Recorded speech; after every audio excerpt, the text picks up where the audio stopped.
ᱥᱟᱹᱜᱩᱱ ᱡᱚᱦᱟᱨ ᱱᱚᱣᱟ ᱜᱟᱛᱮ ᱜᱟᱫᱮᱞ ᱠᱳᱪᱤᱝ ᱥᱮᱱᱴᱟᱨ ᱯᱟᱦᱴᱟ ᱥᱮᱫ ᱠᱷᱚᱱ ᱟᱯᱮ ᱥᱟᱱᱟᱢ ᱠᱚᱜᱮ ᱥᱟᱹᱜᱩᱱ ᱥᱤᱸᱜᱟᱹᱲ ᱟᱥᱟᱭᱮᱜ ᱤᱧ ᱥᱟᱱᱟᱢ ᱠᱚᱜᱮ ᱟᱹᱰᱤ ᱱᱟᱯᱟᱭ ᱢᱮᱱᱟᱜ ᱯᱮ ᱛᱟᱵᱚᱱᱟ ᱪᱚᱞᱚ ᱛᱟᱦᱞᱮ ᱛᱮᱦᱮᱧᱟᱜ ᱠᱞᱟᱥ ᱵᱚᱱ ᱮᱛᱚᱦᱚᱵᱟ ᱛᱮᱦᱮᱧ ᱫᱚ ᱟᱵᱚ ᱵᱷᱟᱨᱚᱛ ᱨᱮᱱᱟᱜ ᱵᱤᱵᱷᱤᱱᱱᱚ ᱦᱨᱚᱫ ᱠᱚ ᱵᱟᱸᱫᱷ ᱠᱚ ᱛᱟᱨᱯᱚᱨᱮ ᱡᱟᱛᱤᱭᱚ ᱩᱫᱽᱫᱟᱱ ᱚᱵᱷᱚᱭᱟᱨᱚণ্য ᱨᱟᱢᱥᱟᱨ ᱥᱟইᱴ ᱱᱚᱣᱟ ᱠᱚ ᱥᱚᱢᱯᱚর্কে ᱵᱟᱰᱟᱭᱟᱵᱚᱱ ᱥᱟᱱᱟᱢ ᱠᱚ ᱧᱮᱧᱟᱢᱮᱫ ᱛᱟᱵᱚᱱᱟ ᱯᱮ ᱥᱮ ᱵᱟᱝ ᱠᱟᱹᱴᱤᱡ ᱨᱮᱥᱯᱚᱱᱥ ᱛᱟᱵᱚᱱ ᱯᱮ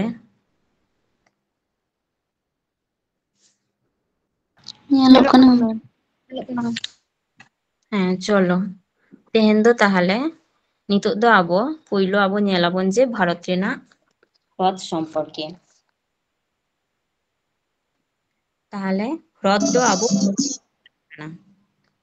ᱦᱨᱚᱫ ᱫᱚ ᱚᱱᱟ ᱜᱮᱵᱚᱱ ᱢᱮᱛᱟᱜ ᱠᱟᱱᱟ ᱡᱟᱦᱟᱸ ᱠᱚᱫᱚ ᱯᱨᱟᱠᱨᱤᱛᱤᱠ ᱵᱷᱟᱵᱮ ᱦᱚᱸ ᱥᱨᱤᱥᱴᱤ ᱦᱩᱭ ᱫᱟᱲᱮᱭᱟᱜᱼᱟ ᱟᱵᱟᱨ ᱟᱵᱚ ᱦᱚᱲ দ্বাᱨᱟ ᱦᱚᱸ সৃষ্টি হয়ে দাঁড়ায় ᱡᱟᱦᱟᱸ ᱠᱚ স্থলভাগ ᱨᱮᱱᱟᱜ কোনো অবনমিত অর্থাৎ নিচু অংশ করে দাগ জারি রেনাক দাগ তারপরে নই রেনাক দাগ নই রেনাক দাগ তারপরে হিমবাহ রে তো বরফ তে ভর্তি তাহেনা ᱚᱸᱰᱮ ᱵᱚᱨᱚᱯ ᱠᱚ ᱜᱩᱞᱟᱣ ᱠᱟᱛᱮ ᱡᱟᱦᱟᱸ ᱠᱚ ᱫᱟᱜ ᱚᱱᱟ ᱠᱚ ᱛᱟᱨᱯᱚᱨᱮ ᱥᱚᱢᱩᱫᱨᱚ ᱨᱮᱱᱟᱜ ᱫᱟᱜ ᱱᱚᱣᱟ ᱠᱚ সঞ্চিত কাতে যাহা জলরাশি সৃষ্টিক কানা ওনাগে হ্রদ ᱠᱚ ᱢᱮᱛᱟᱜ ᱠᱟᱱᱟ অর্থাৎ চারিদিক যাহা স্থলভাগ দ্বারা এসেᱫ ᱛᱟᱦᱮᱱᱟ ᱚᱱᱟ বিশাল জলরাশি ᱡᱟᱦᱟᱸ ᱨᱮ ᱡᱩᱢᱟ ᱛᱟᱦᱮᱱᱟ ᱚᱱᱟ ᱜᱮᱵᱚᱱ ᱢᱮᱛᱟᱜ ᱠᱟᱱᱟ হ্রদ হ্রদ ᱨᱮ সাধারণত মেনদাই কোনো উপসাগর বা ছোট সাগরের সাগর ᱨᱮᱱᱟᱜ সংযোগ ᱫᱚ ᱵᱟᱝ ᱛᱟᱦᱮᱱᱟ সেই কারণ তে ᱱᱚᱰᱮ ᱫᱚ ᱢᱮᱱᱫᱟᱭ ᱡᱮ জোয়ার ভাটা ᱫᱚ ᱵᱟᱝ ᱦᱩᱭᱩᱜ ᱜᱮᱭᱟ তবে কিছু কিছু নই ᱠᱚ হ্রদ সঙ্গে যুক্ত তাহেন গᱮᱭᱟ ᱱᱚᱰᱮ ᱡᱮᱢᱚᱱ ᱟᱵᱚ ᱧᱮᱞᱟᱵᱚᱱ ᱡᱮ ᱠᱤᱪᱷᱩ ᱦᱨᱚᱫ ᱡᱮᱢᱚᱱ ᱱᱚᱰᱮ ᱢᱮᱱᱟᱜ ᱛᱟᱵᱚᱱᱟ ᱡᱮᱢᱚᱱ ᱵᱷᱮᱢᱵᱟᱱᱟᱫ ᱦᱨᱚᱫ ᱢᱮᱱᱟᱜ ᱛᱟᱵᱚᱱᱟ ᱱᱚᱣᱟ ᱫᱚ কেরালা ᱨᱮ অবস্থিত তারপরে চিলিকা বা চিল্কা হ্রদ মেনাক তাবনা উড়িষ্যা রে শিবাজি সাগর হ্রদ যাহা ওনা দো মহারাষ্ট্র রে মেনাক তাবনা ইন্দিরা সাগর হ্রদ মধ্যপ্রদেশ রে আর প্যাংগং হ্রদ যাহা ওনা দো কেন্দ্রশাসিত অঞ্চল যাহা আবওয়াগ লাদাখ অᱸᱰᱮ মেনাক তাবনা তারপরে নডে চিল্কা হ্রদ দো হয়েন তাবনা ভারত রেনাক বৃহত্তম লোনা দাগ রেনাক হ্রদ যাহা দো উড়িষ্যা রে অবস্থিত তাহলে ভারত রেনাক বৃহত্তম লোনা দাগ রেনাক হ্রদ হয়েন তাবনা চিল্কা হ্রদ তারপর নডে ভারত রেনাক বৃহত্তম অভ্যন্তরীণ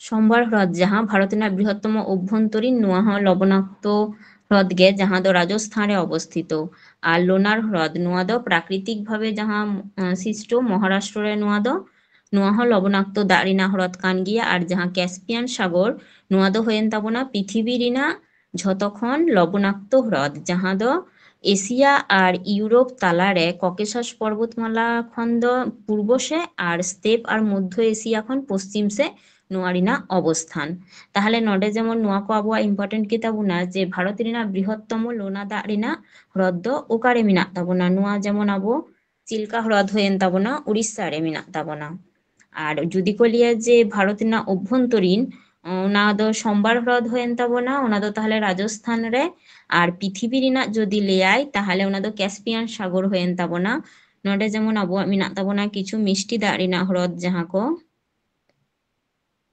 নডে যেমন মিষ্টি দাগ রেনাক হ্রদ নোয়া যেমন নোয়া উলার হ্রদ হইনা নোয়া দো জম্মু কাশ্মীর রে মেনাক তাবনা তারপরে মানস সরোবর হ্রদ হয়েন তাবনা জম্মু কাশ্মীর নোয়া হ ভেম্বানাদ দো পাড়হা কেদাবন কাটিক লাহা গে যে কেরালা ডাল হ্রদ মেনাক তাবনা জম্মু কাশ্মীর তারপরে প্যাংগং জম্মু কাশ্মীর লোকটাক হ্রদ নোয়া কদো তাহলে মিষ্টি দাগ রেনাক অর্থাৎ সেবেল দাগ রেনাক হ্রদ হয়েন তাবনা নডে যেমন কোলেরু হ্রদ মেনাক তাবনা নোয়া দো অন্ধ্রপ্রদেশ রে কানওয়ার হ্রদ মেনাক তাবনা বিহার রে মহারানা প্রতাপ সাগর হ্রদ দো হিমাচল প্রদেশ রে তারপর নডে ডাল লেক জম্মু কাশ্মীর বেলাসাগর উত্তরপ্রদেশ রে নডে পুলিক্যাট হ্রদ মেনাক তাবনা অন্ধ্রপ্রদেশ সর্দার সরোবর হ্রদ মেনাক তাবনা গুজরাট নাগার্জুন সাগর হ্রদ তেলেঙ্গানা হয়তো আবওয়াগ কোনো এক্সাম করে হয়তো হ্রদ রেনাক nyutum এম কেদা কো যে ওনা দো ওকা দিসᱚᱢ রে বা ওকা রাজ্য রে অবস্থান তাবন উনকা অপশন হিসাব তে হয়তো হেজ না যেমন নডে লোকটাক হ্রদ মেনাক তাবনা মণিপুর উলার হ্রদ দো জম্মু কাশ্মীর ᱛᱟᱨᱯᱚᱨ ᱱᱚᱰᱮ ᱱᱚᱣᱟ ᱩᱞᱟᱨ ᱦᱨᱚᱫ ᱫᱚ ᱦᱩᱭᱩᱜ ᱠᱟᱱ ᱛᱟᱵᱚᱱᱟ ᱵᱷᱟᱨᱚᱛ ᱨᱮᱱᱟᱜ ᱢᱤষ্টি ᱫᱟᱜ ᱨᱮᱱᱟᱜ ᱦᱨᱚᱫ। ᱦᱟᱸᱰᱮ ᱟᱵᱚ ᱯᱟᱲᱦᱟᱣ ᱠᱮᱫᱟ ᱵᱚᱱ ᱡᱮ ᱞᱚᱵণাক্ত ᱫᱟᱜ ᱨᱮᱱᱟᱜ ᱦᱨᱚᱫ ᱫᱚ ᱦᱩᱭᱮᱱ ᱛᱟᱵᱚᱱᱟ চিল্কা হ্রদ। আর তাহলে ভারত রেনাᱜ মিষ্টি দাগ রেনাᱜ অর্থাৎ স্বাদু জল বা মিষ্টি দাগ রেনাᱜ হ্রদ দো তাহলে উলার হ্রদ হয়েন তাবনা। নোয়া দো জম্মু কাশ্মীরে অবস্থান। আর এশিয়া রেনাগ দ্বিতীয় বৃহত্তম মিষ্টি দাগ রেনাগ হ্রদ হয়েন তাবনা। নোয়া ঝিলাম নদী হলো উলার হ্রদের জলের প্রধান উৎস। মানে নোয়া উলার হ্রদ যাহা নডে মানে দাগ রেনাগ সোর্স অর্থাৎ নডে দাগ হিজুগ গিয়া অকা খন সোর্স হয়না তাহলে ঝিলাম নদী যাহা ওনা। উড়িষ্যা না চিল্কা হ্রদ ওনা দো ভারত রেনাগ লবণাক্ত বৃহত্তম লবণাক্ত জলের হ্রদ ওনা দো পাড়হাও কেদা বন। আর কেরালার ভেম্বানাথ হ্রদ হয়না ভারত রেনাগ দীর্ঘতম হ্রদ। আর সিকিম রেনাগ চেলামু হ্রদ হয়েন তাবনা ভারত রেনাগ সর্বোচ্চ হ্রদ। নডে যেমন পৃথিবীর গভীরতম স্বাদু জলের হ্রদ হয়না বৈকাল হ্রদ। হাঁডে পাড়হাও কেদা বন যে ক্যাসপিয়ান সাগর দো হয়েন তাবনা পৃথিবী রেনাগ যতক্ষণ লবণাক্ত দাগ রেনাগ হ্রদ। আর নোয়া বৈকাল হ্রদ দো হয়েন তাবনা পৃথিবী রেনাগ মিষ্টি দাগ রেনাগ হ্রদ। নোয়া দো সাইবেরিয়া রে অবস্থিত তাবন রাশিয়া রেনাগ সাইবেরিয়া। নোয়া হ্রদ রেনাগ গভীরতা মেনদায় 1641 মিটার। আর ফুট হিসেবতে যদি ওনা দো 5318 মিটার। নোয়া দৈর্ঘ্য কদ বা গভীরতা কদ উনো ইম্পর্টেন্ট বনুয়া। নোয়া যেমন পৃথিবী রেনাগ গভীরতম স্বাদু দাগ রেনাগ হ্রদ হয়েন তাবনা বৈকাল হ্রদ। নোয়া দো রাশিয়া রেনাগ সাইবেরিয়া রে অবস্থিত। বৈকাল হ্রদ মেনদায় শুধুমাত্র গভীরতার দিক থেকে তো বাং আয়তন দিক থেকে বিশ্ব রেনাগ বৃহত্তম স্বাদু দাগ রেনাগ হ্রদ কান তাবনা। তারপর নডে মেনাগ তাবনা ভারত রেনাগ বৃহত্তম মানব সৃষ্ট অর্থাৎ হর দ্বারা সৃষ্ট যাহা হ্রদ ওনা দো হয়েন তাবনা গোবিন্দ বল্লভ পন্থ সাগর হ্রদ। যাহা দো উত্তরপ্রদেশ রেনাগ সোনভদ্র জেলারে রিহান্দ বাঁধ যাহা অবস্থিত সোন নই চিতান রে সোন নই রেনাগ যাহা অঁডে নোয়া আবোয়াগ যাহা মানব সৃষ্ট হ্রদ নোয়া রেনাগ অবস্থান গোবিন্দ বল্লভ পন্থ সাগর হ্রদ যাহা। তারপর নোয়া মেনদাই যে মধ্যপ্রদেশ আর উত্তরপ্রদেশ উনা সীমান্তরে অবস্থিত। তারপর ধেবর হ্রদ নোয়া মানব সৃষ্ট গে নোয়া দো রাজস্থান রে মেনাগ তাবনা নোয়া দো দ্বিতীয় বৃহত্তম হ্রদ। আর রাজসমন্দ হ্রদ নোয়া রাজস্থান গে। আর মহারানা প্রতাপ সাগর হ্রদ নোয়া দো হিমাচল প্রদেশ। তাহলে যদি কেউ মিতাবনা যে মানব সৃষ্ট হ্রদ দো তাহলে অকাকো কান তাবনা তাহলে নোয়া গোবিন্দ বল্লভ পন্থ সাগর হ্রদ যাহা দো উত্তরপ্রদেশ আর মধ্যপ্রদেশ ওনা সীমান্তরে যাহা অবস্থান তাবন। আর ধেবর হ্রদ নোয়া দো হয়েন তাবনা রাজস্থান রাজসমন্দ হ্রদ রাজস্থান। আর মহারানা প্রতাপ সাগর হ্রদ নোয়া দো হিমাচল প্রদেশ। নোয়া পুনিয়া হ্রদ কদ মানব সৃষ্ট হ্রদ হয়েন তাবনা। তারপর নডে যেমন কিছু লবণাক্ত দাগ রেনাগ হ্রদ যাহা উনাকো নডে যেমন সোমবার হ্রদ মেনাগ তাবনা রাজস্থান। লোনার হ্রদ দো মহারাষ্ট্র রে। চিল্কা হ্রদ দো উড়িষ্যা। পুলিকট হ্রদ অন্ধ্রপ্রদেশ। প্যাংগংস হ্রদ দো লাদাখ রে মেনাগ তাবনা। পাঁচপাদ্রা হ্রদ দো রাজস্থান। নডে যেমন মেনদায় যে সোমবার হ্রদ যাহা রাজস্থান রে ওনা দো মেনদায় ভারত রেনাগ বৃহত্তম অভ্যন্তরীণ লবণাক্ত দাগ রেনাগ হ্রদ কানা। নোয়া দো রামসর স্থান বা প্রধান লবণ উৎপাদন কেন্দ্র নডে খনগে মেনদায়। আর যদি আবক মিতাবুনা যে ওকাটা হ্রদ দ উল্কাপিণ্ড রেনাগ আঘাতে গঠিত অকানা উন সময় দ আবহাওয়া নোয়া লোনার হ্রদ হয়েন তাবনা মহারাষ্ট্র রে রেনাগ লোনার হ্রদ হয়েন তাবনা যে উল্কাপিণ্ড রেনাগ আঘাতে সৃষ্ট কানা নোয়া হ্রদ দ। তারপর নডে এশিয়া রেনাগ বৃহত্তম লোনা দাগ রেনাগ হ্রদ ভারত রেনাগ প্রথম রামসর সাইট। নডে মেনদায় পরিযায়ী পাখি ইরাবতী ডলফিনের জন্য গুরুত্বপূর্ণ আবাসস্থল হয়েন তাবনা নোয়া চিল্কা হ্রদ। আর পুলিক্যাট হ্রদ দো হয়েন তাবনা ভারত রেনাগ দ্বিতীয় বৃহত্তম লোনা দাগ রেনাগ হ্রদ। নোয়া দো ফ্লামিঙ্গো উৎসব জন্যে মেনদায় নডে দো বার্ষিক ফ্লামিঙ্গো উৎসব জন্যে বিখ্যাত নোয়া অন্ধ্রপ্রদেশ তামিলনাড়ু সীমান্ত দ। তারপর নডে প্যাংগংস হ্রদ দ যাহা লাদাখ রে মেনাগ তাবনা ভারত আর তিব্বত রেনাগ মধ্য উচ্চতার আন্তঃসীমান্ত হ্রদ পর্যটন এবং জীববৈচিত্র্যের জন্য গুরুত্বপূর্ণ বা বিখ্যাত। তারপরে নোয়া পাঁচপাত্রা যাহা রাজস্থান রে মেনাগ তাবনা নোয়া পরিযায়ী পাখি ক আর লবণ উৎপাদন কেন্দ্র কান তাবনা নোয়া মিটেন। তারপর নিতোগ ᱫᱚ ᱟᱵᱚ ᱧᱮᱞᱟᱵᱚᱱ ᱡᱮ ᱟᱵᱚᱣᱟᱜ ᱯᱚᱥᱪᱤᱢ ᱵᱚᱝᱜᱚ ᱨᱮ ᱛᱟᱦᱚᱞᱮ ᱚᱠᱟ ᱠᱚ ᱦᱨᱚᱫ ᱢᱮᱱᱟᱜᱼᱟ, ᱵᱷᱟᱨᱚᱛ ᱨᱮᱱᱟᱜ ᱛᱚ ᱚᱱᱟ ᱠᱚ ᱯᱟᱲᱦᱟᱣ ᱠᱮᱫᱟ ᱵᱚᱱ, ᱛᱟᱦᱚᱞᱮ ᱟᱵᱚ ᱯᱚᱥᱪᱤᱢ ᱵᱚᱝᱜᱚ ᱨᱮ ᱠᱤᱪᱷᱩ ᱡᱟᱦᱟᱸ ᱦᱨᱚᱫ ᱠᱚ ᱢᱮᱱᱟᱜᱼᱟ ᱚᱱᱟ ᱠᱚᱦᱚᱸ ᱟᱵᱚ ᱵᱟᱰᱟᱭ ᱞᱮᱜᱮ ᱵᱚᱱ᱾ ᱛᱟᱦᱚᱞᱮ ᱱᱚᱰᱮ ᱢᱮᱱᱟᱜ ᱛᱟᱵᱚᱱᱟ ᱨᱚᱵᱤᱱᱫᱨᱚ ᱥᱚᱨᱳᱵᱚᱨ, ᱡᱟᱦᱟᱸ ᱠᱳᱞᱠᱟᱛᱟ ᱨᱮᱱᱟᱜ ᱡᱟᱦᱟᱸ ᱠᱤᱛᱛᱤᱢ ᱢᱤᱫᱴᱮᱱ ᱦᱨᱚᱫ ᱠᱟᱱ ᱛᱟᱵᱚᱱᱟ, ᱡᱟᱦᱟᱸ ᱫᱚ ᱞᱟᱦᱟ ᱛᱮᱫᱚ ᱰᱷᱟᱠᱩᱨᱤᱭᱟ ᱦᱨᱚᱫ ᱧᱩᱛᱩᱢ ᱛᱮ ᱯᱚᱨᱤᱪᱤᱛᱚ ᱛᱟᱦᱮᱸ ᱠᱟᱱᱟ, ᱱᱤᱛᱚᱜ ᱫᱚ ᱚᱱᱟ ᱧᱩᱛᱩᱢ ᱦᱩᱭᱮᱱ ᱛᱟᱵᱚᱱᱟ ᱨᱚᱵᱤᱱᱫᱨᱚ ᱥᱚᱨᱳᱵᱚᱨ, ᱡᱟᱦᱟᱸ ᱫᱚ ᱢᱮᱱᱫᱟᱭ ᱥᱩᱱᱫᱚᱨ ᱯᱟর্ক ᱟᱨ বাগান ᱱᱚᱣᱟ ᱠᱚ ᱢᱮᱱᱟᱜᱼᱟ᱾ ᱟᱨ ᱨᱚᱥᱤᱠ ᱵᱤᱞ ᱡᱟᱦᱟᱸ ᱚᱱᱟ ᱫᱚ কোচবিহার জেলারে ᱢᱮᱱᱟᱜ ᱛᱟᱵᱚᱱᱟ, কোচবিহার জেলারে ᱱᱚᱣᱟ ᱫᱚ ᱢᱮᱱᱟᱜ ᱛᱟᱵᱚᱱᱟ᱾ ᱛᱟᱨᱯᱚᱨ ᱢᱤᱨᱤᱠ ᱞᱮᱠ ᱡᱟᱦᱟᱸ ᱱᱚᱣᱟ ᱫᱚ ᱫᱟর্জিলিং ᱨᱮ ᱢᱮᱱᱟᱜ ᱛᱟᱵᱚᱱᱟ, ᱱᱚᱣᱟ ᱫᱚ ᱯᱨᱟᱠᱨᱤᱛᱤক ᱦᱨᱚᱫ ᱠᱟᱱ ᱛᱟᱵᱚᱱᱟ ᱟᱨ ᱯᱚᱨযটক ᱠᱚ ᱚᱸᱰᱮ ᱪᱟᱞᱟᱜ ᱜᱮᱭᱟ ᱠᱚ, ᱢᱟᱱᱮ ᱚᱱᱟ ᱡᱚᱱᱱᱮ ᱦᱚᱸ ᱵᱤᱠᱠᱷᱟᱛᱚ᱾ ᱛᱟᱨᱯᱚᱨᱮ ᱡᱟᱦᱟᱸ ᱥᱟᱸᱛᱨᱟᱜᱟᱪᱷᱤ ᱦᱨᱚᱫ ᱡᱟᱦᱟᱸ ᱦᱟᱣᱲᱟ ᱡᱮᱞᱟᱨᱮ ᱢᱮᱱᱟᱜ ᱛᱟᱵᱚᱱᱟ, ᱱᱚᱣᱟ ᱦᱚᱸ ᱢᱟᱱᱮ ᱱᱚᱣᱟ ᱦᱨᱚᱫ ᱦᱚᱸ ᱦᱩᱭᱩᱜ ᱠᱟᱱᱟ, ᱡᱷᱚᱛᱚ ᱦᱚᱲ ᱜᱮᱵᱚᱱ ᱵᱟᱰᱟᱭᱟ ᱡᱮ ᱥᱟᱸᱛᱨᱟᱜᱟᱪᱷᱤ ᱨᱮ ᱢᱮᱱᱟᱜᱼᱟ, ᱵᱤᱵᱷᱤᱱᱱᱚ ᱨᱚᱠᱚᱢ ᱯᱚরিযায়ী পাখি ᱱᱚᱰᱮ ᱧᱮᱞᱚᱜ ᱟᱠᱚ᱾ তারপরে সেঞ্চল হ্রদ ᱡᱟᱦᱟᱸ ᱱᱚᱣᱟ ᱦᱚᱸ ᱡᱚᱞᱚᱡ ᱡᱤᱵ ᱟᱨ ᱪᱮᱬᱮ ᱡᱚᱱᱱᱮ ᱜᱮ ᱵᱤᱠᱠᱷᱟᱛᱚ, ᱟᱨ ᱡᱳᱲ ᱯᱩᱠᱷᱨᱤ ᱫᱚ ᱫᱟর্জিলিং ᱨᱮ ᱢᱮᱱᱟᱜ ᱛᱟᱵᱚᱱᱟ, ᱟᱨ ঝিল্লি হ্রদ ᱫᱚ ঝাড়গ্রাম জেলারে ᱢᱮᱱᱟᱜ ᱛᱟᱵᱚᱱᱟ, ᱱᱚᱣᱟ ᱦᱚᱸ ᱢᱤᱫᱴᱮᱱ ᱯᱨᱟᱠᱨᱤᱛᱤক ᱦᱨᱚᱫ ᱠᱟᱱ ᱛᱟᱵᱚᱱᱟ᱾ ᱟᱨ ᱯᱩᱨᱵᱚ ᱠᱳᱞᱠᱟতার জলাভূমি ᱡᱟᱦᱟᱸ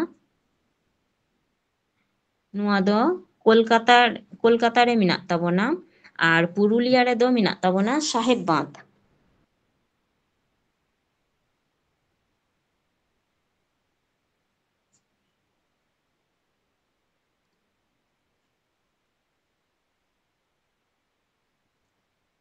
তারপর নিতোগ ᱫᱚ ᱟᱵᱚ ᱯᱟᱲᱦᱟᱣ ᱟᱵᱚᱱ ᱵᱷᱟᱨᱚᱛ ᱨᱮᱱᱟᱜ ᱵᱟᱸᱫᱷ᱾ ᱛᱟᱦᱚᱞᱮ ᱵᱟᱸᱫᱷ ᱚᱠᱟ ᱵᱚᱱ ᱢᱮᱛᱟᱜ ᱠᱟᱱᱟ ᱚᱱᱟ ᱞᱟᱦᱟ ᱟᱵᱚ ᱠᱟᱹᱴᱤᱡ ᱵᱚᱱ ᱵᱟᱰᱟᱭᱟ᱾ ᱵᱟᱸᱫᱷ ᱫᱚ ᱦᱩᱭᱩᱜ ᱠᱟᱱ ᱛᱟᱵᱚᱱᱟ ᱢᱤᱫᱴᱮᱱ ᱵᱟᱫᱷᱟ ᱡᱟᱦᱟᱸᱨᱮ ᱫᱟᱜ ᱠᱚ ᱟᱴᱚᱠ ᱫᱚᱦᱚᱭᱟᱭ, ᱚᱱᱟ ᱯᱷᱚᱞᱮ ᱚᱸᱰᱮ ᱡᱚলাধার তৈরিᱜᱼᱟ। বাঁধ কদো মূলত অঁডে বাঁধ তৈরি হয়ে গিয়ে চেদ জন্যে যে বিদ্যুৎ উৎপাদন জন্যে মূলত বাঁধ তৈরি গিয়া। আর নোয়া মানে নডে যাহা বাঁধ তৈরিᱭᱮᱱᱟ অঁডে দাগ ᱠᱚ ᱠᱷᱚᱱ ᱜᱮ ᱡᱟᱦᱟᱸ জলবিদ্যুৎ উৎপাদন ᱦᱩᱭᱩᱜ ᱠᱟᱱ ᱛᱟᱵᱚᱱᱟ। এছাড়া বাঁধ কো শুধুমাত্র মেনদাই জলাধার কো কেবল বন্যা দমন করে না, অর্থাৎ যে বন্যা আটকাও গিয়ায় অনকা হো বাং, সেচ ব্যবস্থা তারপরে হড়াᱜ ব্যবহার জন্যে, তারপরে শিল্প করে, তারপরে চাষবাস রে নোয়া করে হᱚᱸ নোয়া বাঁধ রিনাᱜ দাগ কো কাজ রে লাগাᱜ গিয়া। যেমন ভারত রিনাᱜ সর্বোচ্চ বাঁধ ᱦᱩᱭᱮᱱ ᱛᱟᱵᱚᱱᱟ তেহরি বাঁধ, ᱡᱟᱦᱟᱸ ᱫᱚ উত্তরাখণ্ড রে অবস্থিত মেনাᱜ ᱛᱟᱵᱚᱱᱟ ভাগীরথী নই চিতান রে।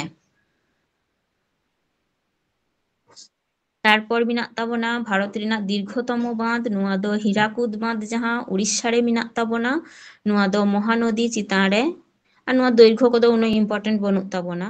নোয়া শুধু নডে আবো বাডাই ᱦᱩᱭᱩᱜ ᱛᱟᱵᱚᱱᱟ যে ভারত রিনাᱜ দীর্ঘতম বাঁধ ᱫᱚ ᱦᱩᱭᱮᱱ ᱛᱟᱵᱚᱱᱟ হীরাকুদ বাঁধ, নোয়া ᱫᱚ উড়িষ্যা রে মেনাᱜ ᱛᱟᱵᱚᱱᱟ আর মহানদী চিতান রে মেনাᱜ ᱛᱟᱵᱚᱱᱟ। তারপরে ভারত রিনাᱜ প্রাচীনতম বাঁধ ᱫᱚ ᱦᱩᱭᱮᱱ ᱛᱟᱵᱚᱱᱟ কাল্লানাই বাঁধ, যাহা ᱫᱚ তামিলনাড়ু রে কাবেরী নই চিতান রে মেনাᱜ ᱛᱟᱵᱚᱱᱟ।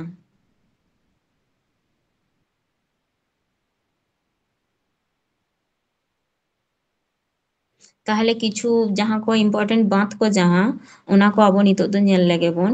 তার ভবানী সাগর বাঁধ ᱫᱚ তামিলনাড়ু রে মেনাᱜ ᱛᱟᱵᱚᱱᱟ, যাহা ᱫᱚ ভবানী নই চিতান রে। তুঙ্গভদ্রা যাহা ওনা ᱫᱚ কর্ণাটক রে তুঙ্গভদ্রা নই চিতান রে। রিহান্দ বাঁধ যাহা উত্তরপ্রদেশ রিহান্দ নই রে। আর মাইথন ড্যাম যাহা নোয়া ᱫᱚ ঝাড়খণ্ড রে বরাকর নই চিতান রে।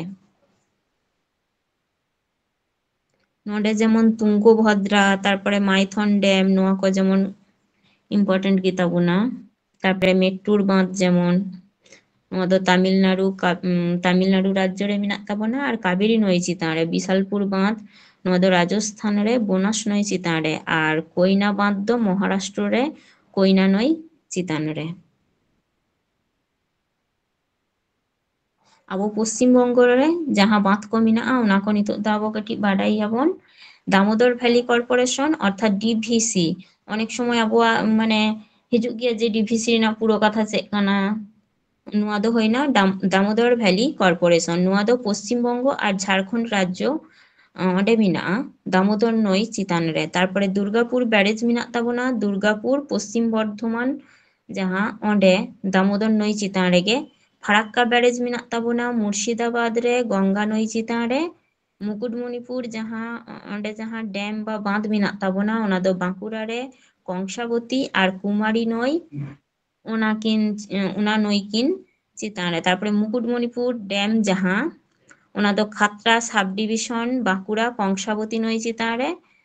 তারপরে Purulia pump storage power station Baghmundi Purulia Ayodhya পাহাড়ে শোভা নালার একটি শাখা যাহা নোয়া ᱫᱚ ᱦᱩᱭᱮᱱ ᱛᱟᱵᱚᱱᱟ কিস্তো বাজার নালা নোয়া ᱫᱚ। তারপরে রানডিহা যাহা নোয়া ᱫᱚ বর্ধমান সদর উত্তর মহকুমারিনা যাহা গোলসি সিটি ব্লক দামোদর নই চিতান রেগে ওনা হᱚ ᱢᱮᱱᱟᱜᱼᱟ। তারপরে Sidrapong hydro electric power station ওনা ᱫᱚ দার্জিলিং শহর খন 12 কিমি সাᱺᱜᱤᱧ রে আর্য টি এস্টেটের পাদদেশ রে রঙ্গিত নই চিতান রে মেনাᱜ ᱛᱟᱵᱚᱱᱟ। আর তিস্তা লো ড্যাম যাহা হাইড্রো পাওয়ার প্ল্যান্ট নোয়া ᱫᱚ রেয়াং কালিম্পং জেলা রিনাᱜ তিস্তা নই চিতান রে মেনাᱜ ᱛᱟᱵᱚᱱᱟ।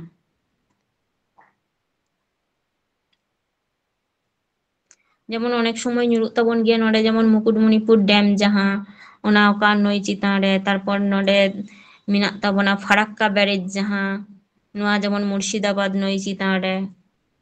নোয়া ᱠᱚ ᱟᱵᱚ ᱠᱟᱹᱴᱤᱡ ᱢᱚᱱᱮ ᱫᱚᱦᱚᱭ ᱦᱩᱭᱩᱜ ᱛᱟᱵᱚᱱᱟ। তারপর যাহা DVC Damodar valley corporation.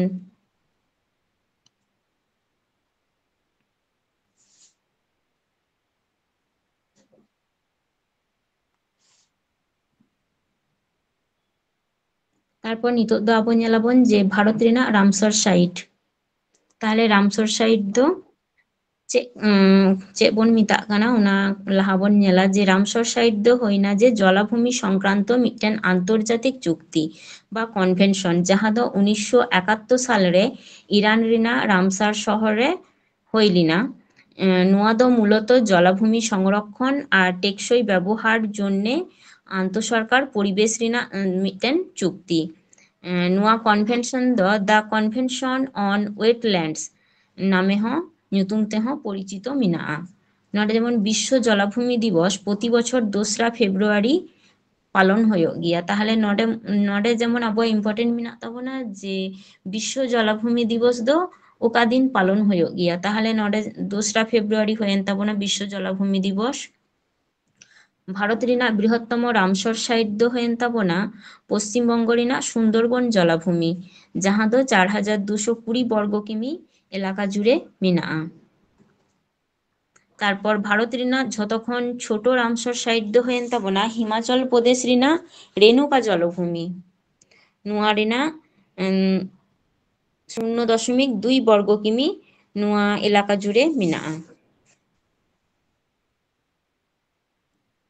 নডে Bharat রে বর্তমান রে 2025 রিনাᱜ ফেব্রুয়ারি অনুযায়ী আবো ভারত রে মোট রামসর সাইট মেনাᱜ ᱛᱟᱵᱚᱱᱟ 89টি আর 1301টি জলাভূমি মেনাᱜᱼᱟ। রামসর জলাভূমি হয়ে তাবনা 89টি ওনার মধ্যে উল্লেখযোগ্য জলাভূমি হয় যে 1301টি জলাভূমি মেনাᱜᱼᱟ ওনার মধ্যে উল্লেখযোগ্য তো হয়ে তাবনা 114টি নডে যেমন রামসর সাইট ᱨᱮᱱᱟᱜ সংখ্যাটা আবো মনে দহয় হয়ে তাবনা যে 89টি।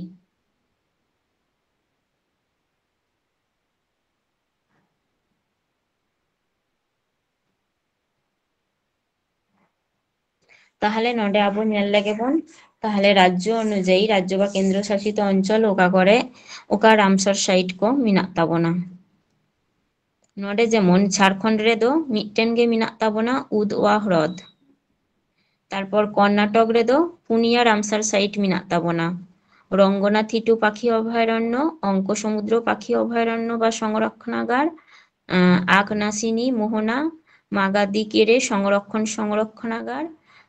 কেরালা রে দো মেনাᱜ ᱛᱟᱵᱚᱱᱟ পিয়া অষ্টমুদি জলাভূমি শাস্তম কোট্টা লেক আর ভেম্বানাথ কোলে জলাভূমি নোয়া কো। তারপরে লাদাখ রে দো বাড়িয়া মেনাᱜ ᱛᱟᱵᱚᱱᱟ তসকার তসমরিরি হ্রদ।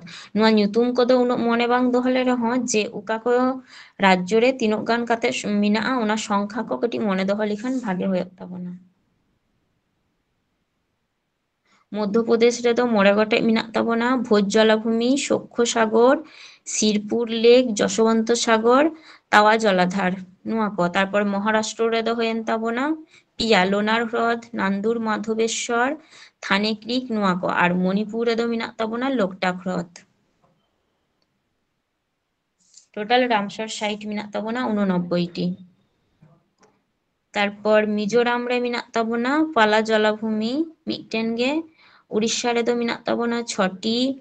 আনসুপা হ্রদ, ভিতরকণিকা ম্যানগ্রোভস, চিলিকা হ্রদ, হীরাকুদ জলাধার, সাতকোশিয়া ঘাট, তাম্পারা হ্রদ নোয়া ᱠᱚ। তারপর পাঞ্জাব রেᱫᱚ 6টি মেনাᱜ ᱛᱟᱵᱚᱱᱟ বিয়াস কনজারভেশন রিজার্ভ, হরিকে জলাভূমি, কাঞ্জলি জলাভূমি, কেশবপুর, মিয়ানি সম্প্রদায় সংরক্ষণ, নাঙ্গাল বন্যপ্রাণী অভয়ারণ্য আর রোপার জলভূমি নোয়া ᱠᱚ। রাজস্থান রেᱫᱚ বাড়িয়া মেনাᱜ ᱛᱟᱵᱚᱱᱟ কেওলাদেও জাতীয় উদ্যান, সম্ভার লেক, আর সিকিম রেᱫᱚ মিটটেন মেনাᱜ ᱛᱟᱵᱚᱱᱟ খেচিও পালরি জলাভূমি, আর উত্তরাখণ্ড রেᱫᱚ আসান ব্যারেজ মিটটেন গে। আর আবো পশ্চিমবঙ্গ ᱨᱮᱱᱟᱜ ᱫᱚ ᱱᱚᱣᱟ ᱫᱚ ᱵᱷᱟᱜᱮ ᱴᱷᱤᱠ ᱢᱚᱱᱮ ᱫᱚᱦᱚᱭᱟᱯᱮ ᱡᱮ ᱟᱵᱚ ᱯᱚশ্চিমবঙ্গ ᱨᱮ রামসার সাইট ᱨᱮᱱᱟᱜ সংখ্যা ᱦᱩᱭᱮᱱ ᱛᱟᱵᱚᱱᱟ বাড়িয়া। পূর্ব কলকাতার জলাভূমি ᱡᱟᱦᱟᱸ ᱫᱚ ᱠᱳᱞᱠᱟতা ᱨᱮ ᱢᱮᱱᱟᱜ ᱛᱟᱵᱚᱱᱟ আর সুন্দরবন জলাভূমি নোয়া কিন বাড়িয়া। তাহলে আবহাওয়া পশ্চিমবঙ্গ রে রামসার সাইট রেনাᱜ সংখ্যা হইনা বাড়িয়া, পূর্ব কলকাতার জলাভূমি আর সুন্দরবন জলাভূমি। তারপর নডে তামিলনাড়ু রেᱫᱚ 20টি মেনাᱜ ᱛᱟᱵᱚᱱᱟ চিত্রাঙ্গুড়ি পাখি অভয়ারণ্য, মান্নার সামুদ্রিক জীবজগৎ সংরক্ষিত উপসাগর, কাঞ্চিরানকুলাম পাখি অভয়ারণ্য, তারপরে কারাইভেট্টি পাখি অভয়ারণ্য, কারিকিলি পাখি অভয়ারণ্য, কুথানোকুলম পাখি অভয়ারণ্য, লং উডশোলা সংরক্ষিত বন, তারপরে মার্শরম পল্লিকারভা রিজার্ভ ফরেস্ট পয়েন্ট নোয়া ᱠᱚ। তারপরে ভেম্বানুর ওয়েটল্যান্ড কমপ্লেক্স, নানজুতেভ, বীরদারি নোয়া ᱠᱚ। তারপরে ত্রিপুরা রেᱫᱚ মেনাᱜ ᱛᱟᱵᱚᱱᱟ রুদ্রসাগর হ্রদ মিটটেন গে। তারপরে উত্তরপ্রদেশ রেᱫᱚ 10টি মেনাᱜ ᱛᱟᱵᱚᱱᱟ বাখিরা অভয়ারণ্য, হায়দারপুর জলাভূমি, তারপরে নোয়া ᱠᱚ যেমন অভয়ারণ্য, পার্বতী আরগা পাখি অভয়ারণ্য, তারপরে নয়ন ঝিল, সুর সরোবর, উচ্চ গঙ্গা নদী নোয়া ᱠᱚ।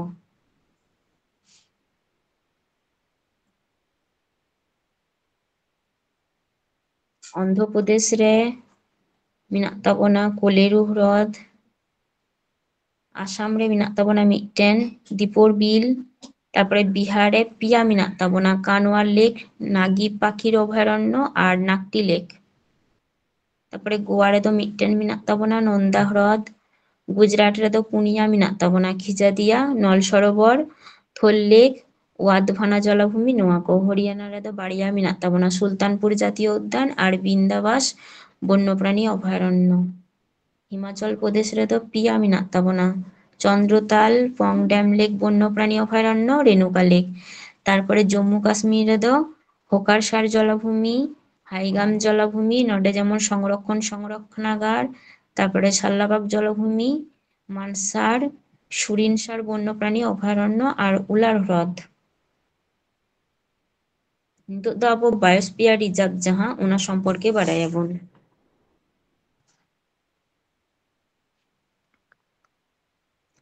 বায়োস্ফিয়ার রিজার্ভ ᱫᱚ ᱛᱟᱦᱞᱮ ᱪᱮᱫ ᱵᱚᱱ ᱢᱮᱛᱟᱜ ᱠᱟᱱᱟ ᱵᱟ ᱚᱠᱟ ᱵᱩঝᱟᱹᱜᱼᱟ ᱚᱱᱟ ᱟᱵᱚ ᱵᱚᱱ ᱧᱮᱞ ᱞᱮᱜᱮ যে বায়োস্ফিয়ার রিজার্ভ বা জীবমণ্ডল সংরক্ষণ ᱡᱟᱦᱟᱸ ᱱᱚᱣᱟ ᱫᱚ ᱦᱩᱭᱱᱟ উদ্ভিদ আর প্রাণী ᱠᱚᱣᱟᱜ ᱡᱟᱦᱟᱸ সংরক্ষণ জন্যে ᱡᱟᱦᱟᱸ বনাঞ্চল তৈরিᱜᱼᱟ ᱚᱱᱟᱜᱮ ᱟᱵᱚ ᱵᱚᱱ ᱢᱮᱛᱟᱜ ᱠᱟᱱᱟ যে ভারত বায়োস্ফিয়ার রিজার্ভ বা জীবমণ্ডল সংরক্ষণাগার। নডে ᱫᱚ সুরক্ষিত ভূমি ᱡᱟᱦᱟᱸ রেদো স্থানীয় উপজাতি প্রাচীন জীবনযাত্রা পুনরুদ্ধার করা হয়। আবার সংরক্ষণাগার ᱠᱚ মিটটেন এলাকার না সমৃদ্ধ জীববৈচিত্র্য কহয় রক্ষায়া। ভারত সরকার উল্লেখযোগ্য পরিমাণে প্রাকৃতিক পরিবেশের সংরক্ষণের জন্য 18টি জীবমণ্ডল সংরক্ষণাগার বা বায়োস্ফিয়ার রিজার্ভ তৈরি করেছে। তাহলে ভারতরে বায়োস্ফিয়ার রিজার্ভ মেনাᱜ ᱛᱟᱵᱚᱱᱟ 18টি। নোয়া অঞ্চল কদো মেনদায় সংরক্ষিত কেন্দ্র, বাফার জোন, তারপরে অর্থনৈতিক কার্যকলাপ অনুমোদিত নোয়া স্থান কদো বসবাসকারী মানুষের মানে অᱸᱰᱮ ᱡᱟᱦᱟᱸᱭ ᱠᱚ ᱵᱚᱥᱚᱵᱟᱥ ᱫᱟ ᱩᱱᱠᱩ ᱦᱚᱲ ᱠᱚ ᱯᱟᱥᱟᱯᱟᱥᱤ বন্য প্রাণী কহᱚᱸ যাতে ভাগে ঠিক ভাবে কো তেহেন মা ওনা জন্যে নোয়া বায়োস্ফিয়ার রিজার্ভ কদো পুরাও হই কানা। 1971 সালে ইউনেস্কো কর্তৃক চালু হওয়া man and biosphere reserve programme রে টেকসই উন্নয়ন প্রচার জন্যে বায়োস্ফিয়ার রিজার্ভ কো নোয়া কো জন্যে নোয়া বায়োস্ফিয়ার রিজার্ভ কো তৈরি কানা। মেনদাই যে বায়োস্ফিয়ার রিজার্ভ রেদো সাধারণত পিয়া অঞ্চলতে বিভক্ত তাহেনা কোর জোন, বাফার জোন, ᱠᱳᱨ ᱡᱳᱱ, ᱵᱟᱯᱷᱟᱨ ᱡᱳᱱ ᱟᱨ ᱴᱨᱟᱱᱡᱤᱥᱚᱱ ᱡᱳᱱ ᱱᱚᱣᱟ ᱯᱮᱭᱟ অঞ্চল ᱡᱟᱦᱟᱸ জীব বৈচিত্র্য রক্ষায় প্রাকৃতিক সম্পদ ᱨᱮᱱᱟᱜ টেকসই ব্যবহার জন্য ᱱᱚᱣᱟ ᱠᱚ ᱠᱚᱨᱟᱣ ᱦᱩᱭ ᱟᱠᱟᱱᱟ। ᱠᱳᱨ ᱡᱳᱱ ᱫᱚ ᱦᱩᱭᱩᱜ ᱠᱟᱱ ᱛᱟᱵᱚᱱᱟ ᱱᱚᱣᱟ ᱫᱚ রিজার্ভ ᱨᱮᱱᱟᱜ ᱡᱷᱚᱛᱚ ᱠᱷᱚᱱ সুরক্ষিত অংশ ᱡᱟᱦᱟᱸ রেদᱚ হর কোয়াᱜ কামি কো বা কার্যকলাপ সাধারণত অᱸᱰᱮ ᱫᱚ সীমিত বা একেবারে গে নিষিদ্ধ মানে হর কো উᱱᱟᱹᱜ সেরকম ভাবে বাᱝকো প্রবেশ হচᱚ আᱠᱚᱣᱟ। তারপরে যাহা বাফার জোন ᱦᱩᱭᱮᱱ ᱛᱟᱵᱚᱱᱟ ᱱᱚᱣᱟ জোন মধ্যে ᱫᱚ ᱱᱚᱣᱟ ᱫᱚ ᱞᱟᱹᱭᱫᱟᱭ ᱱᱚᱣᱟ ᱡᱳᱱ ᱨᱮᱱᱟᱜ ᱪᱟᱨᱯᱟᱥ ᱨᱮᱫᱚ ᱡᱟᱦᱟᱸ ᱮᱞᱟᱠᱟ ᱠᱚ ᱛᱟᱦᱮᱱᱟ ᱚᱸᱰᱮ ᱢᱚধ্যে চালাও কাতে মানে ᱚᱱᱟ ᱫᱚ গবেষণা জন্য তারপরে পর্যটন কেন্দ্র কহᱚᱸ মানে কিছুটা অনুমতি তাহেনা। তারপরে যাহা ᱦᱩᱭᱮᱱ ᱛᱟᱵᱚᱱᱟ ট্রানজিশন জোন ᱱᱚᱣᱟ ᱫᱚ ᱞᱟᱹᱭᱫᱟᱭ ᱡᱮ রিজার্ভ ᱨᱮᱱᱟᱜ ᱵᱟᱭᱨᱮ ᱨᱮᱱᱟᱜ এলাকা ᱡᱟᱦᱟᱸ ᱠᱚᱫᱚ স্থানীয় হর ᱠᱚ বসবাস ᱜᱮᱭᱟ ᱠᱚ ᱡᱟᱦᱟᱸ অর্থনৈতিক কার্যকলাপ ᱱᱚᱣᱟ ᱠᱚ ᱡᱷᱚᱛᱚ ᱜᱮ ᱠᱚᱨᱟᱣ ᱜᱟᱱᱚᱜᱼᱟ ᱛᱚᱵᱮ পরিবেশ চিতান রে যাতে কোনো নেতিবাচক প্রভাব আলো ᱧᱩᱨᱩᱜ মা ᱚᱱᱟ ᱠᱚ কিন্তু খেয়াল দহয় ᱦᱩᱭᱩᱜ ᱜᱮᱭᱟ বা ᱚᱱᱟ ᱠᱚ বিরুদ্ধে যদি কোনো পরিবেশ ᱨᱮᱱᱟᱜ নেতিবাচক প্রভাব ᱦᱩᱭᱩᱜ ᱠᱟᱱᱟ ᱩᱱᱫᱚ ᱠᱚঠোর ভাবে ᱚᱱᱟ ᱨᱮᱱᱟᱜ ᱵᱮᱵᱚᱥᱛᱷᱟ ᱦᱚᱸᱠᱚ ᱦᱟᱛᱟᱣ ᱜᱮᱭᱟ ᱱᱚᱣᱟ বায়োস্ফিয়ার রিজার্ভ ᱨᱮᱱᱟᱜ ᱡᱟᱦᱟᱸ ট্রানজিশন জোন ᱱᱚᱣᱟ ᱨᱮ। ᱱᱚᱰᱮ ᱡᱮᱢᱚᱱ ᱵᱷᱟরত ᱨᱮᱱᱟᱜ জীবমণ্ডল সংরক্ষণাগার অর্থাৎ বায়োস্ফিয়ার রিজার্ভ ᱡᱟᱦᱟᱸ ভারত রেᱫᱚ ᱢᱮᱱᱟᱜ ᱛᱟᱵᱚᱱᱟ 18টি। ᱱᱚᱰᱮ ᱡᱮᱢᱚᱱ নীলগিরি বায়োস্ফিয়ার রিজার্ভ ᱱᱚᱣᱟ ᱫᱚ ᱦᱩᱭᱮᱱ ᱛᱟᱵᱚᱱᱟ তামিলনাড়ু, কেরালা আর কর্ণাটক ᱱᱚᱣᱟ রাজ্য রে।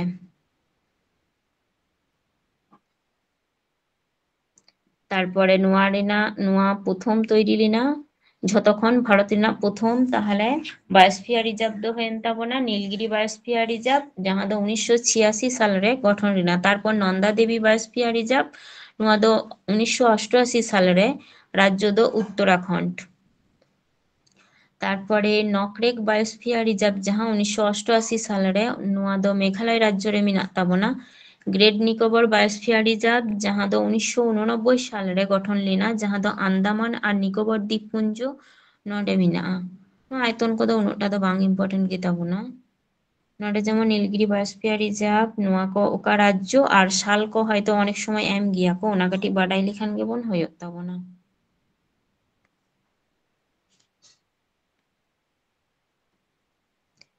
তারপর নডে মেনাᱜ ᱛᱟᱵᱚᱱᱟ ᱡᱮ মান্নার উপসাগর জীবমণ্ডল সংরক্ষণাগার ᱚᱱᱟ ᱫᱚ তামিলনাড়ু রে আর 1989 সাল রে গঠন লেনা। মানস বায়োস্ফিয়ার রিজার্ভ ᱱᱚᱣᱟ ᱫᱚ ᱦᱩᱭᱮᱱ ᱛᱟᱵᱚᱱᱟ আসাম রে। তারপরে সুন্দরবন জীবমণ্ডল সংরক্ষণাগার ᱱᱚᱣᱟ ᱫᱚ পশ্চিম বঙ্গ। তাহলে ভারত রেᱫᱚ মোট বায়োস্ফিয়ার রিজার্ভ ᱨᱮᱱᱟᱜ সংখ্যা ᱫᱚ ᱦᱩᱭᱮᱱ ᱛᱟᱵᱚᱱᱟ 18টি তার মধ্যে আবো পশ্চিম বঙ্গ রেᱫᱚ মিদᱴᱮᱱ ᱜᱮ বায়োস্ফিয়ার রিজার্ভ মেনাᱜ ᱛᱟᱵᱚᱱᱟ ᱡᱟᱦᱟᱸ ᱫᱚ সুন্দরবন জীবমণ্ডল সংরক্ষণাগার। ᱱᱚᱣᱟ ᱫᱚ আবো পশ্চিমবঙ্গ রাজ্য রেনাᱜ গঙ্গা ব্রহ্মপুত্র নই যাহা ওনা বদ্বীপ অᱸᱰᱮ মেনাᱜ ᱛᱟᱵᱚᱱᱟ।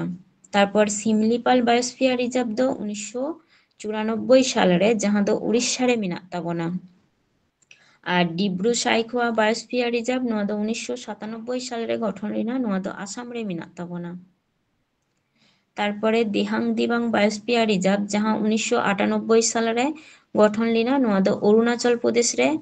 আর পাঁচমারি বায়োস্ফিয়ার রিজার্ভ ᱱᱚᱣᱟ ᱫᱚ মধ্যপ্রদেশ রে 1999 সাল রে গঠন লেনা। তারপরে নডে মেনাᱜ ᱛᱟᱵᱚᱱᱟ খাংচেনজঙ্গা বায়োস্ফিয়ার রিজার্ভ ᱱᱚᱣᱟ ᱫᱚ 2000 সাল রে সিকিম রে মেনাᱜ ᱛᱟᱵᱚᱱᱟ। আর অগস্ত্যমালাই বায়োস্ফিয়ার রিজার্ভ ᱫᱚ 2001 সাল রে তামিলনাড়ু আর কেরালা অঁᱰᱮ মেনাᱜ ᱛᱟᱵᱚᱱᱟ। তারপরে আচনাকমার অমরকন্টক বায়োস্ফিয়ার রিজার্ভ ᱱᱚᱣᱟ ᱫᱚ 2005 সাল রে মধ্যপ্রদেশ আর ছত্তিশগড় ওনাকিন রাজ্য রে অবস্থান দেয়। তারপরে কচ্ছ বায়োস্ফিয়ার রিজার্ভ যাহা 2008 সাল রে গঠন লেনা গুজরাট রাজ্য রে মেনাᱜ ᱛᱟᱵᱚᱱᱟ। আর ঠান্ডা মরুভূমি জীবমণ্ডল সংরক্ষণাগার ᱱᱚᱣᱟ ᱫᱚ 2009 সাল রে গঠন লেনা হিমাচল প্রদেশ রে মেনাᱜ ᱛᱟᱵᱚᱱᱟ।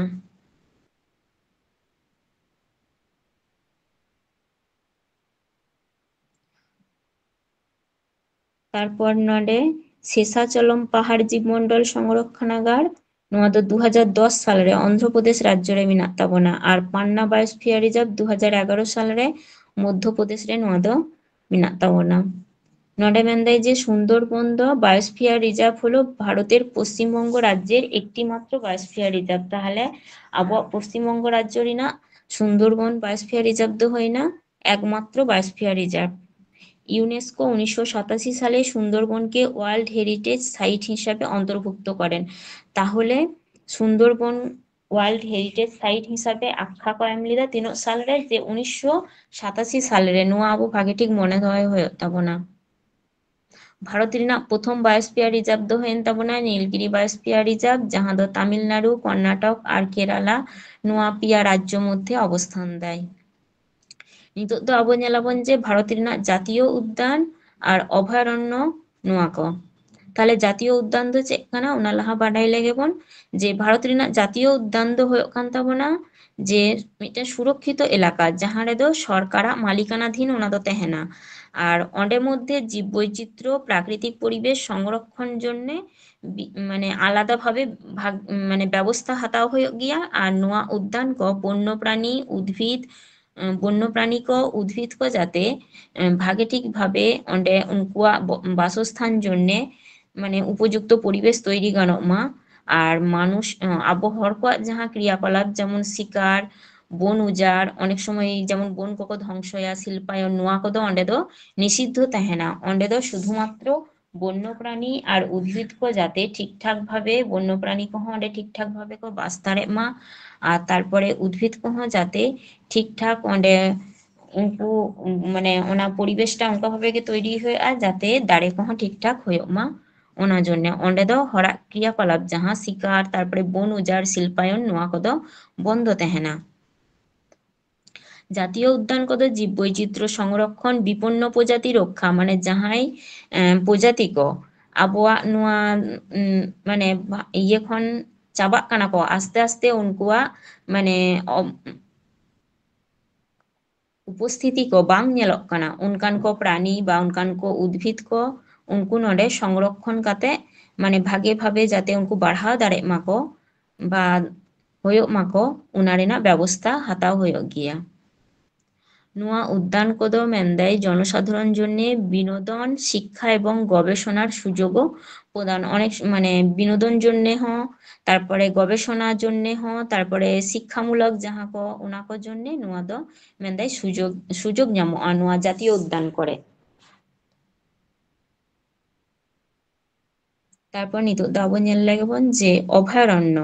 নডে মেন্দাই যে বন্যপ্রাণী অভয়ারণ্য ᱫᱚ মূলত মিᱫᱴᱮᱱ এলাকা বোঝাᱜᱼᱟ ᱡᱟᱦᱟᱸ রেᱫᱚ প্রাণী কোᱣᱟᱜ আবাসস্থল কানা।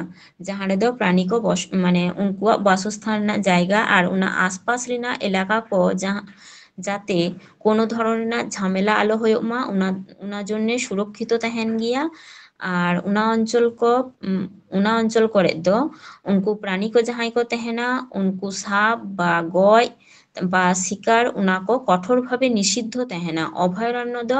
অভয়ারণ্য রেᱱᱟᱜ মূল লক্ষ্য দো ᱦᱩᱭᱩᱜ ᱠᱟᱱᱟ প্রাণী কো যাতে কটি ভাগে ভাবে কো বাস দাড়ᱮᱜ মা ওনা স্থান রে ওনা জন্য নোয়া কো ব্যবস্থা। তারপরে ভারত রেᱱᱟᱜ ঘন বন বড় নদী উঁচু সুন্দর পাহাড় সহ সুন্দর বন্যপ্রাণী অভয়ারণ্য মানে নোয়া কো অভয়ারণ্য আবোᱣᱟᱜ মেনাᱜ তাবোনা। নডে যেমন ভারত রেᱱᱟᱜ বৃহত্তম জাতীয় উদ্যান দো ᱦᱩᱭᱮᱱ তাবোনা হেমিস জাতীয় উদ্যান যাহা দো জম্মু কাশ্মীর রাজ্য রে মেনাᱜ তাবোনা। আর ভারত রেᱱᱟᱜ ঝতকন ছোট জাতীয় উদ্যান দো ᱦᱩᱭᱮᱱ তাবোনা সাউথ বাটন আইল্যান্ড জাতীয় উদ্যান যাহা দো আন্দামান আর নিকোবর দ্বীপপুঞ্জ রে মেনাᱜ তাবোনা। আর অভয়ারণ্য যদি বন ᱧᱮᱞᱟ বৃহত্তম বন্যপ্রাণী অভয়ারণ্য দো ᱦᱩᱭᱮᱱ তাবোনা কচ্ছের রন যাহা দো গুজরাট রে মেনাᱜ তাবোনা। আর ক্ষুদ্রতম বন্যপ্রাণী অভয়ারণ্য দো ᱦᱩᱭᱮᱱ তাবোনা বোর টাইগার রিজার্ভ যাহা দো মহারাষ্ট্র রে মেনাᱜ তাবোনা। আর প্রথম সামুদ্রিক জাতীয় উদ্যান দো ᱦᱩᱭᱮᱱ তাবোনা কচ্ছ উপসাগর জাতীয় উদ্যান। ভারত রেᱱᱟᱜ প্রাচীনতম জাতীয় উদ্যান দো ᱦᱩᱭᱮᱱ তাবোনা তাহলে জিম করবেট জাতীয় উদ্যান যাহা দো 1936 সাল রে গঠন কানা। প্রথম রেদো মেন্দাই যে ওনা দো হেইলি জাতীয় উদ্যান ᱧᱩᱛᱩᱢ তে পরিচিত তাহে কানা। তাহলে আবোᱣᱟᱜ নোয়া ভারত রে জাতীয় উদ্যান দো মেনাᱜ তাবোনা 106টি আর অভয়ারণ্য দো মেনাᱜ তাবোনা 573টি।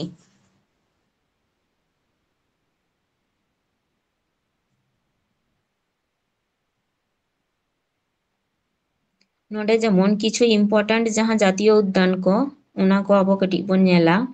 ᱱᱚᱰᱮ ᱡᱮᱢᱚᱱ 1981 ᱥᱟᱞᱨᱮ ᱜᱚᱴᱷᱚᱱ ᱠᱟᱱᱟ ᱫᱟᱪᱤᱜᱨᱟᱢ ᱡᱟᱛᱤᱭᱚ ᱩদ্যান ᱡᱟᱦᱟᱸ ᱫᱚ ᱡᱚᱢᱢᱩ ᱠᱟᱥᱢᱤᱨ ᱨᱮ ᱢᱮᱱᱟᱜ ᱛᱟᱵᱚᱱᱟ। 1981 ᱥᱟᱞ ᱨᱮᱫᱚ ᱦᱮᱢᱤᱥ ᱡᱟᱛᱤᱭᱚ ᱩদ্যান ᱡᱟᱦᱟᱸ ᱫᱚ ᱡᱚᱢᱢᱩ ᱠᱟᱥᱢᱤᱨ ᱨᱮ। তারপরে 1992 সালে গঠন কান তাবনা সারিস্কা জাতীয় উদ্যান যাহা দো রাজস্থান রে মেনাᱜ তাবনা। 1992 সালে নগর বন জাতীয় উদ্যান নোয়া যেমন নডে নোয়াটা ইম্পর্টেন্ট গেতাবনা যে নগর বন জাতীয় উদ্যান তো বাংকো এমা নোয়া অনেক সময় এমা কয় যে সেলিম আলী জাতীয় উদ্যান দো ওকারে মেনাᱜ তাবনা নোয়া আবো ভাগে ঠিক মনে দহয় হয়ে তাবনা সেলিম আলী জাতীয় উদ্যান দো তাহলে জম্মু কাশ্মীর রে মেনাᱜ তাবনা। 1992 সালে গঠন কান তাবনা ফাউংপুর ব্লু মাউন্টেন জাতীয় উদ্যান যাহা দো মিজোরাম রে মেনাᱜ তাবনা। 1990 সালে রেদো মানস জাতীয় উদ্যান নোয়া দো আসাম রে মেনাᱜ তাবনা। 1990 সালে গঠন কানা মুদুমালাই জাতীয় উদ্যান নোয়া দো তামিলনাড়ু রে মেনাᱜ তাবনা। আবার 1990 সালে রে মুরকুতি জাতীয় উদ্যান তামিলনাড়ু রে মেনাᱜ তাবনা। আর ভিতরকণিকা জাতীয় উদ্যান নোয়া আবো মনে দহয় হয়ে তাবনা যে উড়িষ্যা রে মেনাᱜᱼᱟ 1988 সালে রে গঠন কানা। আর নডে 1996 সাল যাহা রানী ঝাঁসি marine national park Andaman Nicobar দ্বীপপুঞ্জ নডে দো সাল কো দো উনো ইম্পর্টেন্ট বানুᱜᱼᱟ তবে জাতীয় উদ্যান কো রেনাᱜ ᱧᱩᱛᱩᱢ আর ওকা রাজ্য করে মেনাᱜᱼᱟ নোয়া আবো কাটিক মনে দহয় হয়ে তাবনা। নামেরি জাতীয় উদ্যান নোয়া দো আসাম রে মেনাᱜ তাবনা।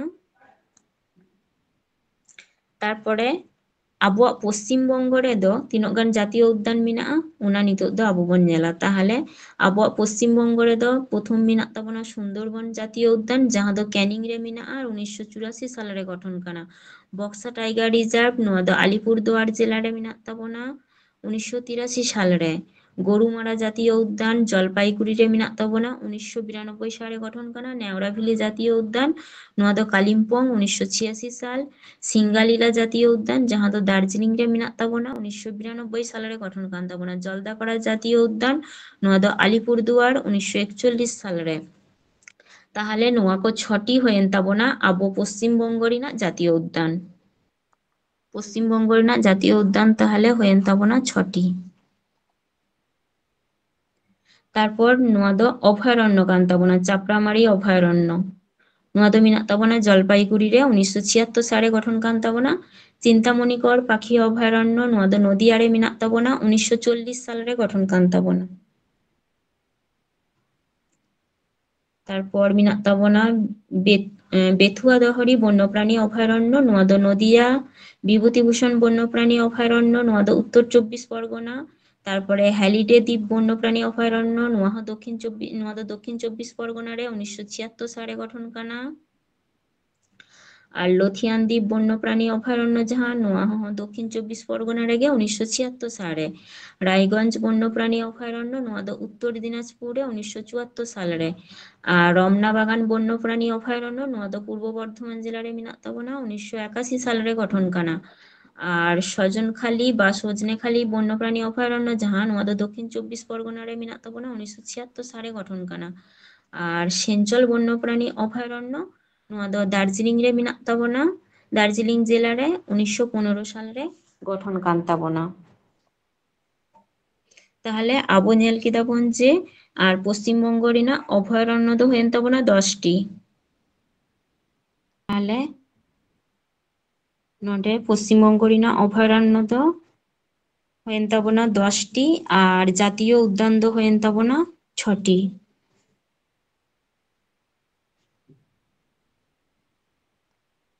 চলো নিতোᱜ দো তাহলে নেক্সট পার্ট আবো বন ᱧᱮᱞ ᱞᱮᱜᱮ।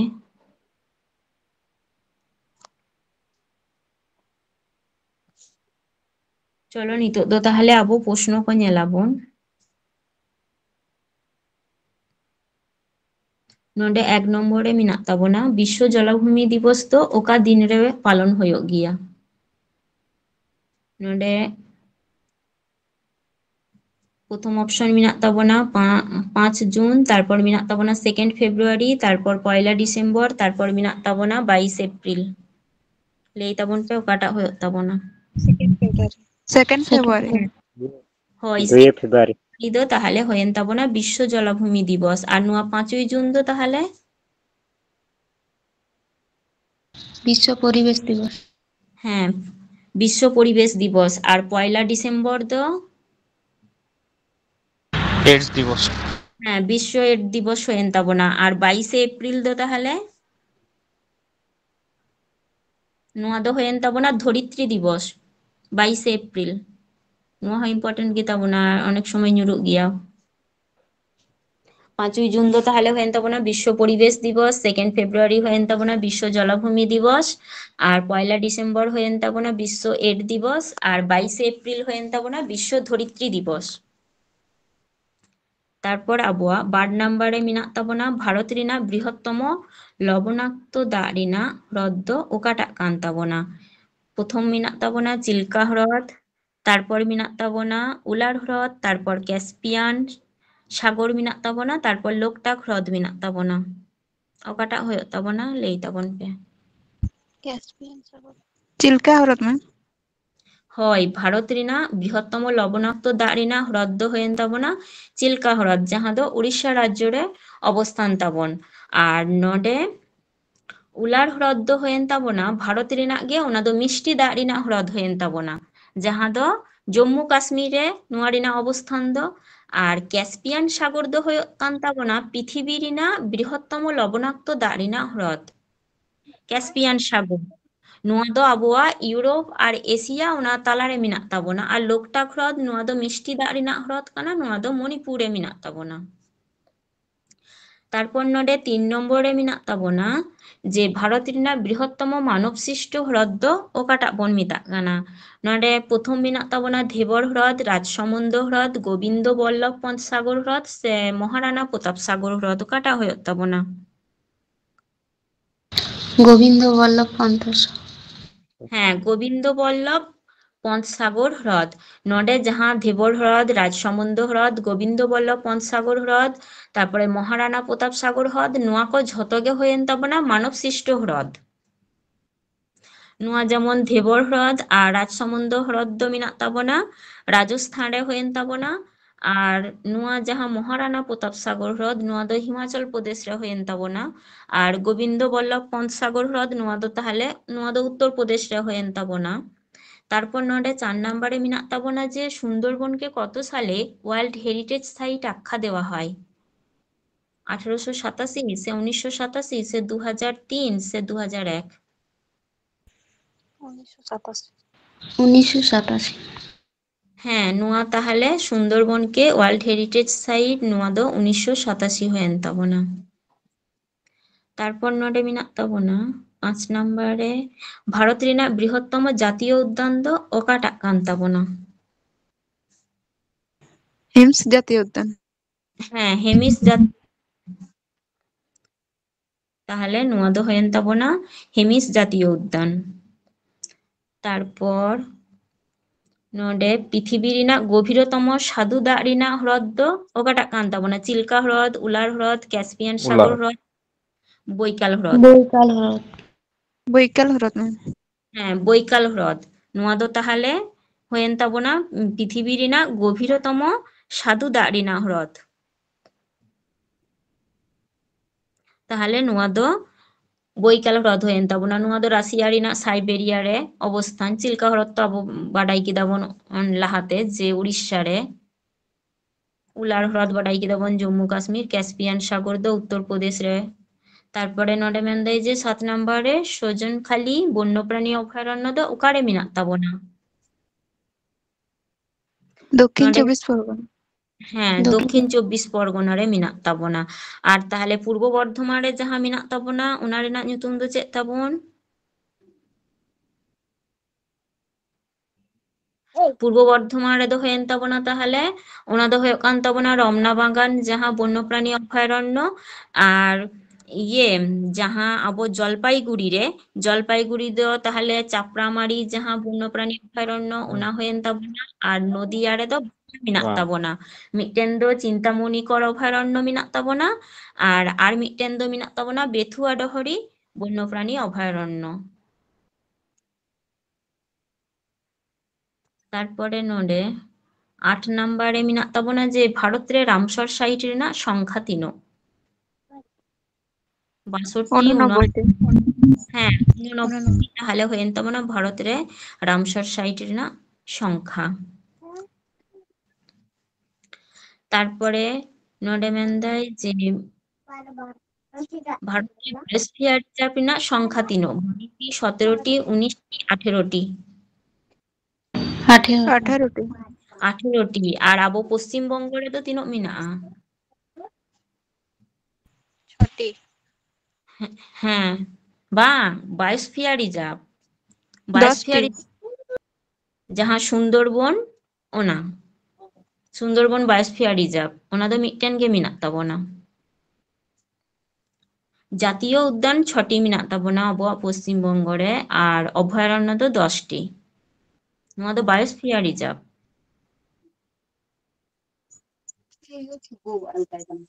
আর রামসর সাইট ᱫᱚ ᱵᱟᱨᱭᱟ ᱢᱮᱱᱟᱜ ᱛᱟᱵᱚᱱᱟ, ᱯᱩᱨᱵᱚ ᱠᱳᱞᱠᱟতার জলাভূমি আর সুন্দরবন ᱡᱟᱦᱟᱸ ᱚᱱᱟ। তারপর ᱱᱚᱰᱮ ᱢᱮᱱᱫᱟᱭ 10 নম্বরে ᱢᱮᱱᱟᱜ ᱛᱟᱵᱚᱱᱟ রসিক বিল ᱫᱚ ᱚᱠᱟᱨᱮ অবস্থিত তাবন?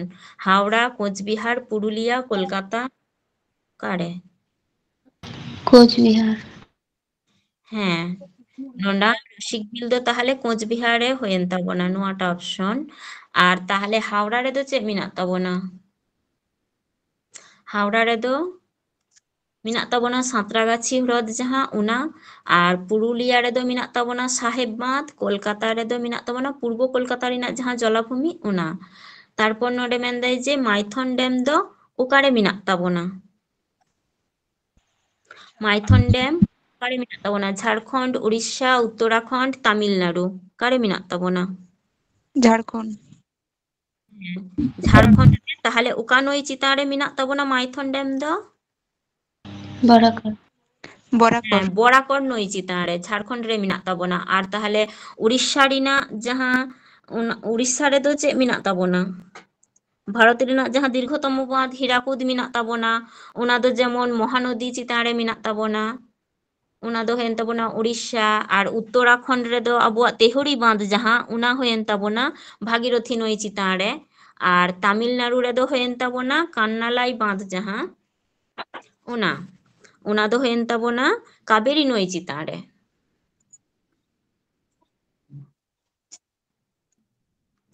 গ্রুপ ডি ᱨᱮᱱᱟᱜ ᱚᱱᱟ কোশ্চেন ᱠᱚᱫᱚ ᱡᱷᱚᱛᱚ রেডি ᱵᱟᱝ ᱦᱩᱭ ᱠᱟᱱᱟ। নেক্সট দিন ᱫᱚ ᱟᱵᱚ মানে প্রথম ᱠᱷᱚᱱ ᱜᱮ গ্রুপ ᱰি ᱨᱮᱱᱟᱜ প্রিভিয়াস ইয়ার ᱚᱱᱟ ᱠᱚ ᱠᱚᱨᱟᱣ ᱟᱵᱚᱱ।